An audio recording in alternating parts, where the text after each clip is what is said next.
Disclaimer. The content in this video is for informational and educational purposes only. It is not medical advice, a diagnosis, or a substitute for professional evaluation. ADHD and all mental health conditions should be assessed by qualified healthcare providers.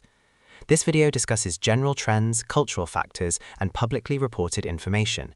It does not invalidate or minimize the experiences of individuals living with genuine ADHD. Always seek the guidance of a licensed medical or mental health professional regarding any personal concerns. Before we begin, let's make something very clear. This video does not deny the existence of real ADHD. There are children, adults, and families whose lives are genuinely shaped by this condition, and for them, a diagnosis and proper treatment can be transformative. Nothing in this video is meant to belittle that reality. But we also live in a world where self-diagnosis has become fashionable, where TikTok and Instagram trends turn symptoms into aesthetics, where influencers say things like, if you relate to this sound, you probably have ADHD. And suddenly millions of perfectly normal people convince themselves that they must have it too. We live in a time where diagnoses have become identity badges, where people label themselves before ever speaking to a professional. And that is where the conversation becomes complicated. ADHD used to be a relatively rare childhood disorder. Today, it feels like half the internet says, I have ADHD too. The question is, how much of this is genuine neurodivergence? And how much is a mixture of self-diagnosis, misdiagnosis, pharmaceutical marketing, telehealth convenience, and a culture that rewards labels? Let's start with the rise of self-diagnosis. Dr. Karupia Jagadesan, a respected psychiatrist in Australia, said something striking. People now walk into clinics and declare, I have ADHD and I'm here for treatment. Not, I have symptoms or I think something might be wrong, but I have ADHD, treat me. Christopher Wiesman from the ADHD Foundation agrees. Thanks to Dr. Google, everybody thinks they've got ADHD. People bounce from clinic to clinic until they finally receive the diagnosis they want. This is no longer medicine, this is confirmation shopping. Then there's the money.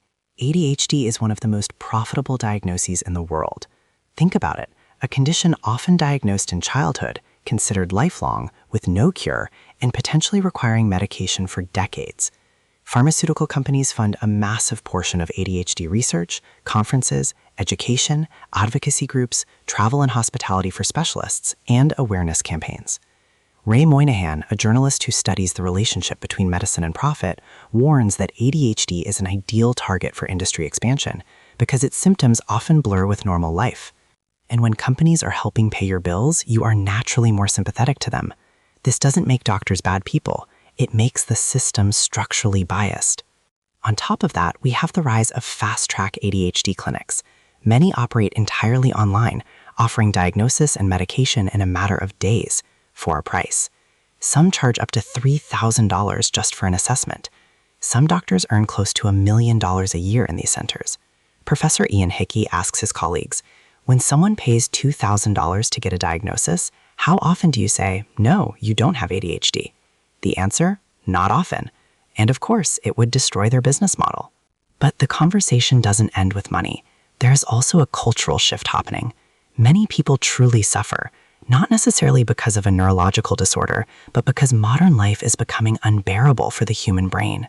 We live in a world of constant distraction, instant gratification, digital overstimulation, collapsing attention spans, and relentless pressure. ADHD-like symptoms today often resemble the natural reaction of a normal brain in an abnormal world. When deep focus has been replaced by short-form content, when memory is outsourced to technology, when our environment is engineered to splinter our attention, is it any wonder people think something is wrong with them? And then there is identity, a psychological factor people rarely consider. As Rachel Aviv from The New Yorker wrote, there are stories that save us and stories that trap us. A diagnosis can bring clarity, relief, validation. It can also become a cage. It can become a story you tell yourself that limits your potential. Ray Moynihan warns that giving someone the ADHD label changes their life narrative forever, for better or for worse. So let's be clear. This video is not saying ADHD isn't real. It is not saying people are faking. It is not saying medication is bad. What this video is saying is that we must be extremely careful in the age of social media, pharmaceutical influence, and instant gratification. Self-diagnosis can be harmful. Overdiagnosis can be harmful. Labels can be helpful or limiting. The world can create symptoms that mimic disorders, and stories, our personal stories, shape who we become. In a world where every TikTok trend claims to diagnose you, we need more caution, not less. Because sometimes a diagnosis opens a door, and sometimes it closes one. And wisdom is knowing the difference.